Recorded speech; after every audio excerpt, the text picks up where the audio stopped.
BBC Here now on BBC One looks at how deaf people benefit from being part of Europe.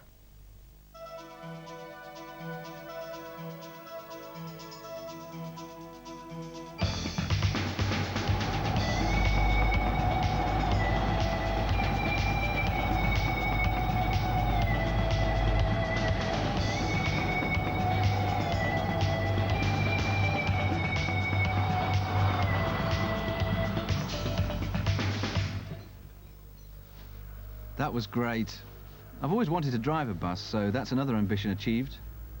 But I'm not allowed to drive it on the road because I don't have a license. Later this year, there's going to be some changes to the driving license regulations, and Germany, France, Britain, and the other European countries will all follow the same rules. It's called European harmonisation, and it was very nearly bad news for deaf people, because the rules that were being proposed said that any deaf person who wanted to drive a bus or any other large vehicle wouldn't have been able to without special permission. But hearing people wouldn't have needed it. It would have only applied to deaf people. Some countries have been discriminating against deaf drivers, but the new European regulations will apply in Britain as well. Thanks. It's all yours now.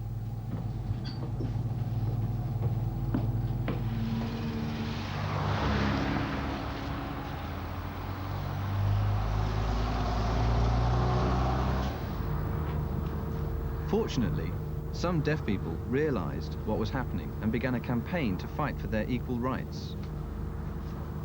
In the end, it was agreed that some of the new regulations would be discriminatory against deaf people, and so they were removed from the legislation.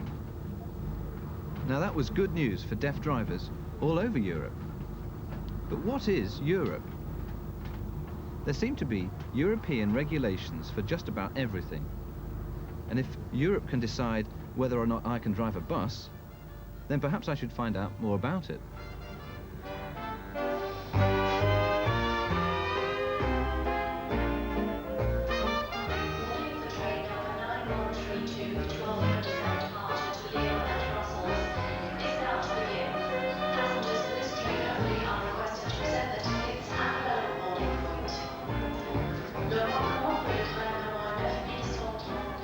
Everybody talks about Europe as if it's one place, but it isn't. It's made up of different countries. Take money. I'm going to Brussels. I can't use British currency there. I'll need to have Belgian francs, so I'd better go and change some money. 800 Belgian francs, 500, 6, 7, and 8. Thank you very much. Thanks.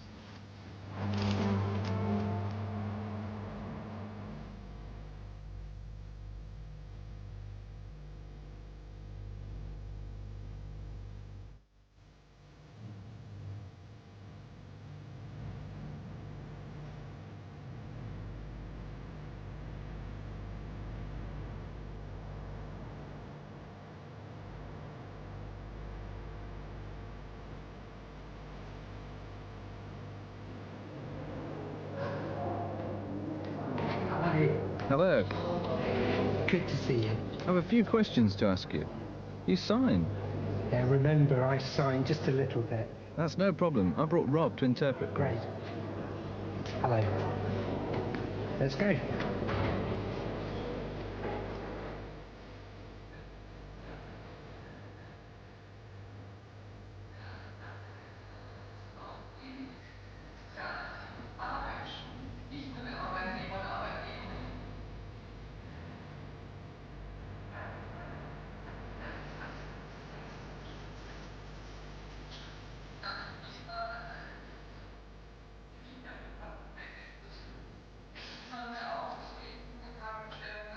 Well, actually looking behind me at the European Parliament, around 600 members from 15 countries throughout Europe, including Britain, representing the 350 million people of Europe in the decision-making about laws in Europe. But there's another European Parliament in Strasbourg in France too, 4 hours down the road, and we shuttle between the two, as well as back home to our constituencies in Britain, for me in Essex.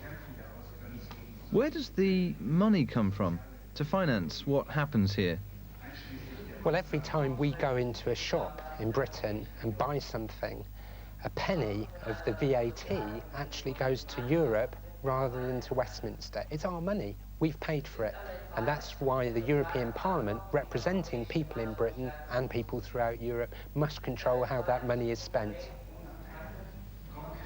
I understand some time ago there was an issue about driving licenses, and I'm not sure about what happened, although I know it could have been disastrous. Can you clarify the situation?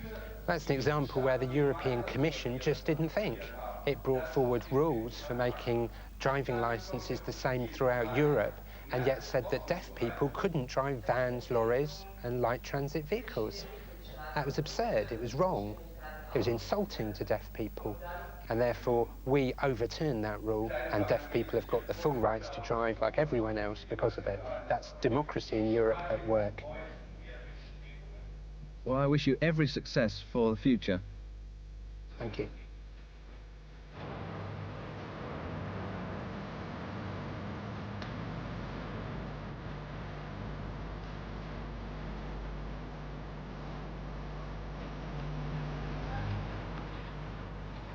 Brussels is supposed to be the capital of the European Union. All I can see are a load of huge office blocks. Ah, information centre.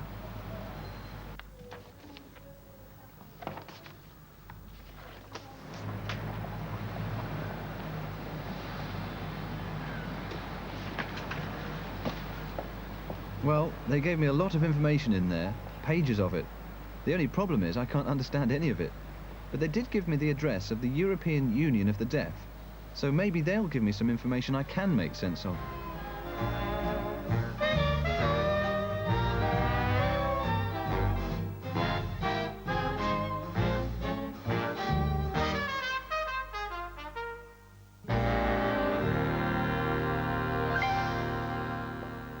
Can you tell me what Europe is really all about?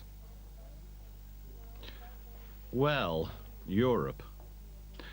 After the Second World War, it was decided to establish a European partnership. Rather than Europe being fragmented and divided, countries would cooperate with each other. Now, in the Commission, there are 23 directorates. I liaise with many, but not all the directorates. The people employed there are really civil servants. They are led by commissioners, who each have responsibility for one directorate. Above them is the Council of Ministers, and that represents each of the national governments. It is this Council of Ministers who make the final decisions. It's a huge setup, and it's taken me 10 years to learn what I've just explained, and I still don't know everything. Okay, you've talked about these people, but they are hearing. So is this setup any good for deaf people? The thing we have to remember as deaf people is that hearing people do not know what it's like to be deaf. We need to continuously educate them so that we can assist them in understanding what life is like for deaf people. It's all so confusing trying to understand it, the Parliament, the Commission and the Council. I know. It's a huge subject. Okay, if you like, I can introduce you to some people who can tell you more. Brilliant, thanks. Come on then.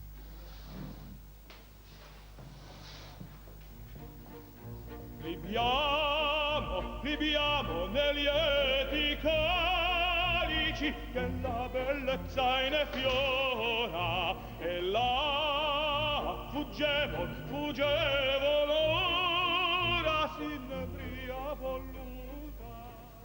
This is it, the European Union of the Deaf 10th Annual Conference. I want to go in and have a look round and see what's happening.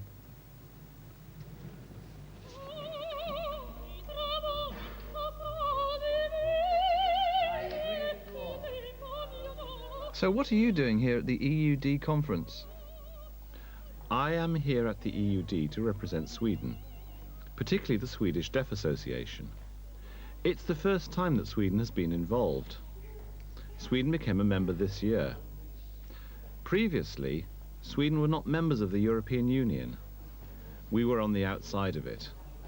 And then came a time when we finally joined. Our situation is in other countries. A lot of follow-up will have to take place.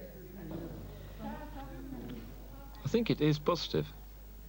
In the past, the problem with the EUD was financial. There's also political issues where people were not open-minded enough about deaf people in Europe. We then need to think positive and strive for equality with the hearing counterparts. To emphasize to them the priorities of bilingualism.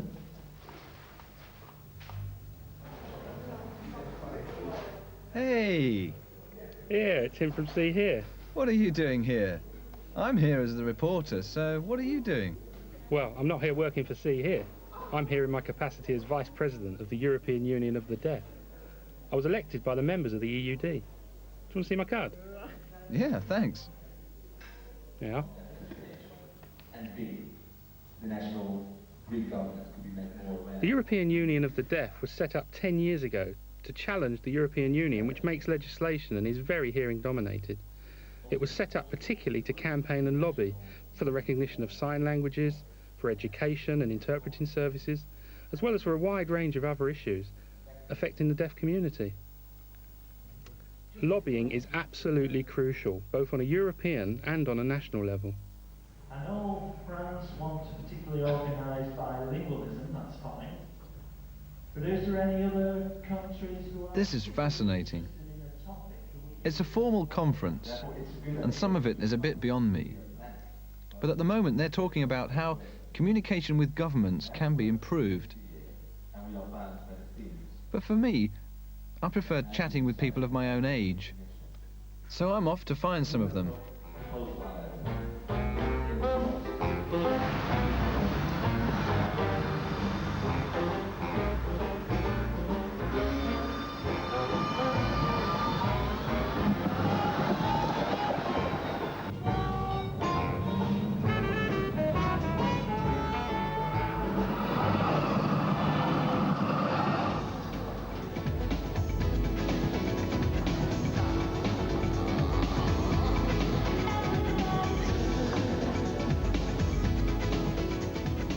This is Brussels Deaf Club, and it's owned by deaf people here.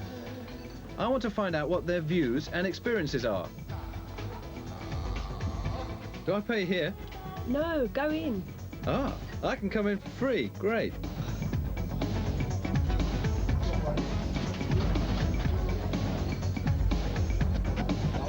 I can speak French and Flemish.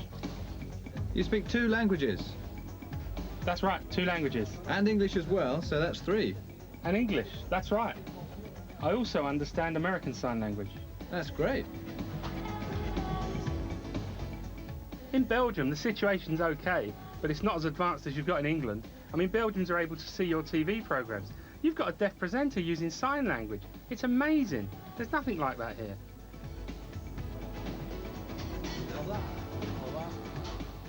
In Belgium, there are no schools for deaf children, or very few.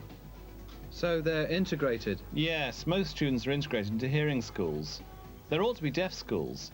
In America, they have Gallaudet, which is a university. If they can do it, why can't we? We should try and set up something similar here. You see, deaf children attend deaf schools. Once they reach the age of 13, they're transferred into hearing schools.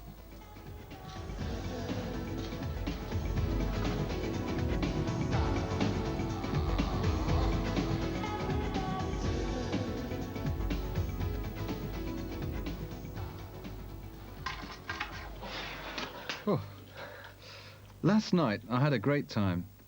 I was at Brussels Deaf Club until 2 in the morning. But I'm here to work. I want to find out about Europe and who really has the power to make decisions.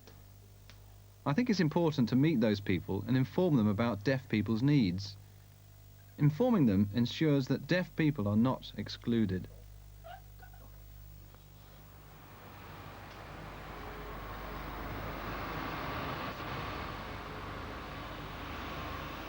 I'm looking forward to this. I look pretty smart, don't you agree? I'm off now to the centre of European government to gather some more information about Europe.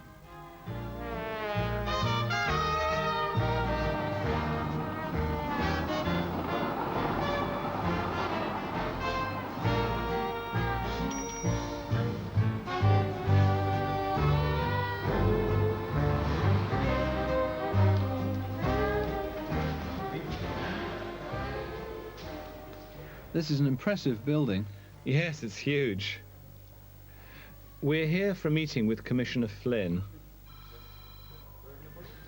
I've arranged for you to meet with some people.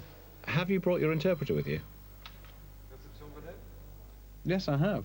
Can you come over? Here he is. This is my interpreter. Ah, good to meet you. Well, I hope everything's successful. See you later. Thanks.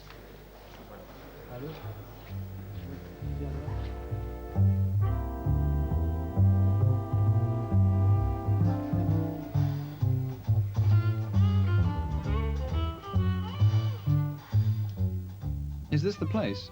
Well, it's the right floor. It must be further along.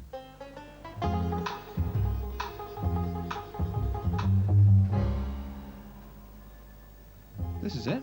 You're right. I am one of the 20 commissioners, and the Commission is one of the 5 major institutions of the European Union. And its major role, the role of all of the institutions, is to promote the economic well-being of all of the 15 member states, and also to promote the social dimension attached to European society. And I am the Commissioner for Social Affairs and Employment. Do you have any proposals that will benefit deaf people? Well, we at the present have 2 major instruments which help towards the integration of deaf people into the labour market and into society generally. And they would be called Horizon and Helios. Now, under Helios, we have programs for the promotion of equal opportunities of deaf people into society. And under Horizon, we provide programs for vocational training for people with disabilities. So Europe is doing quite a lot. But of course, it would wish to go further. And that is the reason why I have proposed that there would be inserted into the treaty during the revision of the Maastricht Treaty in the Intergovernmental Conference of next year a specific reference, a non-discrimination clause, which would seek to outlaw discrimination on the grounds of race and religion, age and disability, and this would include, of course, deaf people. I do, of course, make proposals where I have the competence myself with the approval of the Commission, but on the legislative front, of course, when I make a proposal, it has to be agreed first of all by the Commission, and then has to be agreed by the Parliament and by the Council of Ministers, and this often takes quite some time. But we are making great progress, and as I say, the Social Action Programme, I believe, will be a quantum leap forward insofar as people with disabilities are concerned. Thank you very much.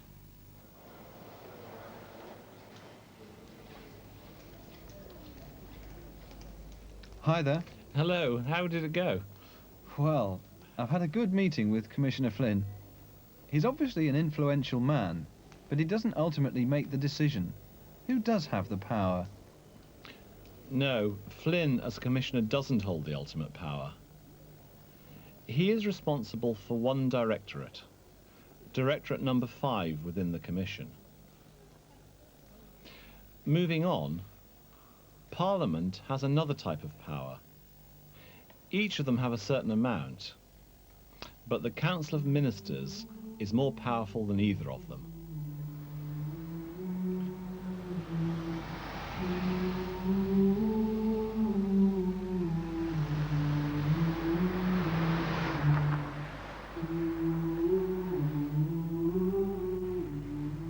Europe is really complicated, but I think I'm getting an idea about how it works. So, who actually makes the decisions? Well, behind me is the Commission, where they're responsible for the day-to-day running of things. But how can they be influenced?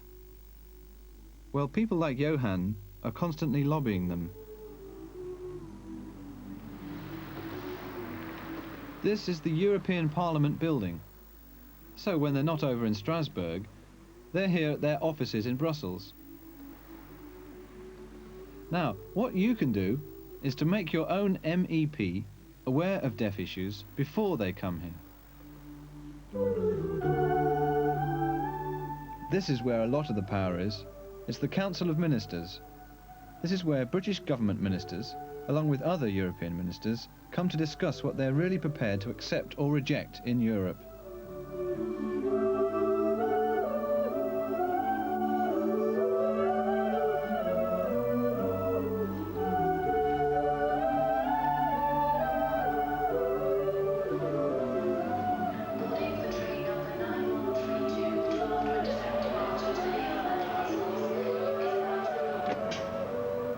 It's brilliant to be back home in England again. My trip to Brussels was fascinating. I learned so much. Deaf people, you should take notice of what's going on in Europe. Keep them informed of your views. If you don't, you're going to lose out.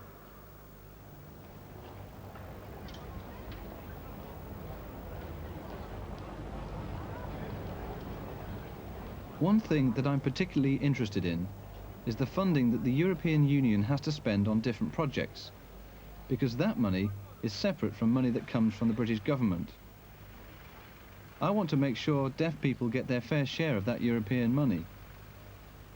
I've met and talked to a few people in Brussels who told me about this money, but I want to know how you go about getting access to it, whether it's easy or difficult to work with Europe. To find that out, I'm off to the West Country.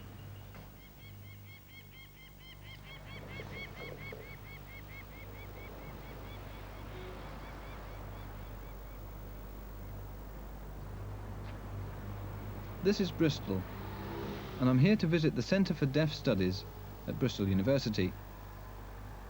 They have successfully applied to Europe for money for a number of projects. Right now, they're having a meeting with their European partners to discuss how they can best work together. So I'm going to drop in and have a look.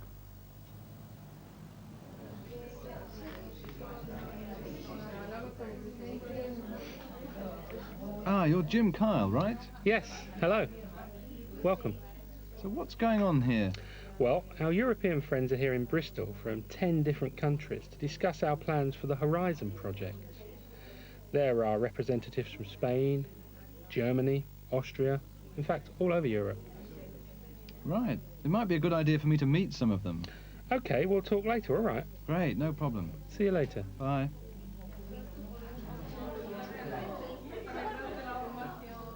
I saw you recently when I was in Brussels. What did you think of it? I've been going there now for 10 years, and I think it's great. It's very empowering for deaf people to get together and network in that way, rather than when we used to sit back and just let it all happen. It's better to be active, and that way improvements can be achieved, but we need more funding, more information sharing to gain strength. Well, for me, the Horizon project in France has been approved by the government, but we must work with 3 other countries. We cannot be the sole beneficiaries. That's why I'm here today, to find those partners. Thank you.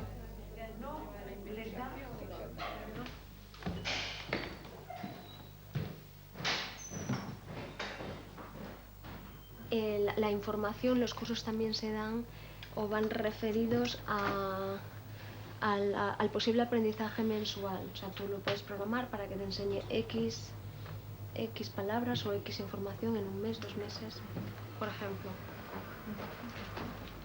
Hi, David. Hello. Where are you all from? Spain. Spain? All of you? Yes, 9 of us from Spain. Great. So what are you all here for? We are here to learn about this computer package and then go back to Spain and pass the knowledge on. I see. See you all later. Bye. Bye. Okay. So, what's this? Well, I'm working on various multimedia projects. Let me show you.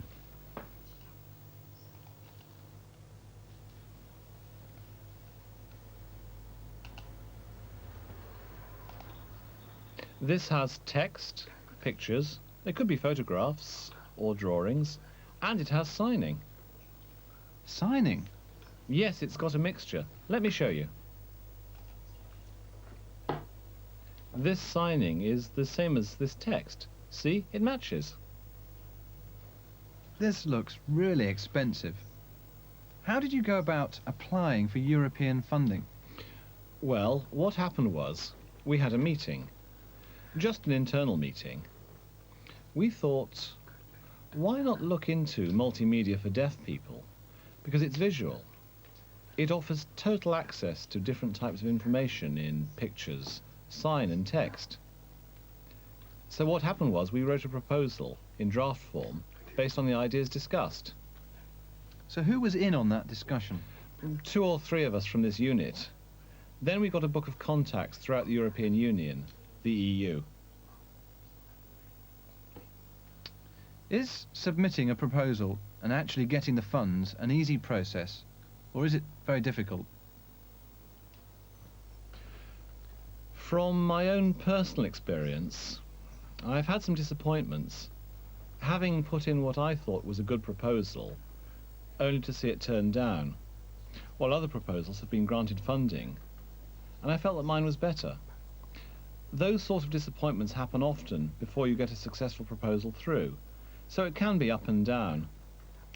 If someone is thinking of submitting a proposal, they have to be prepared to fail. You can't expect to be successful with funding every time.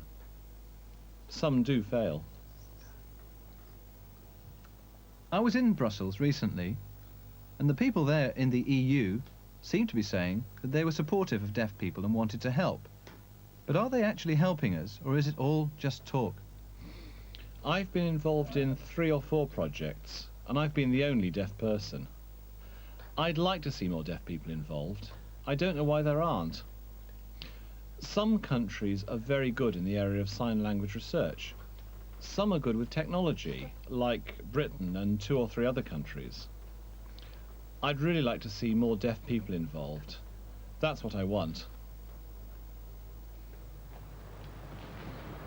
I've been finding out all about Europe and how it relates to deaf people. It's a very complex subject, but there are real opportunities. Some of the projects that David showed me look wonderful, and if it wasn't for European funding, I don't think that they would have happened. And, while I was in Brussels, I learned about a potential agreement which could make discrimination against deaf people illegal. Now, if you look at the number of deaf people in a single country like Britain, there aren't all that many. But when deaf people from 12 or so European countries have got together to lobby, then it's been impossible to ignore us. That's the kind of strength that gets recognised.